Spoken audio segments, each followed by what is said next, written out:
Stava andando al lavoro in sella al suo scooter quando si è scontrato contro un'auto e per lui non c'è stato scampo. L'ennesima vittima delle strade questo venerdì mattina attorno alle 7 in territorio comunale di Tezze sul Brenta.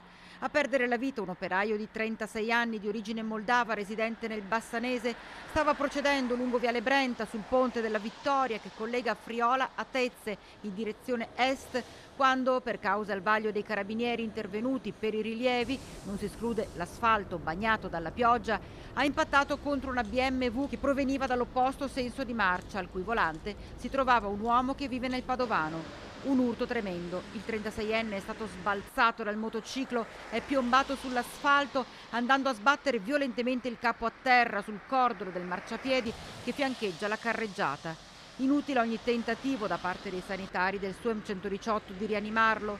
Non c'è stato nulla da fare. Il viadotto è stato chiuso al traffico per diverse ore per permettere le operazioni di sgombero e messa in sicurezza.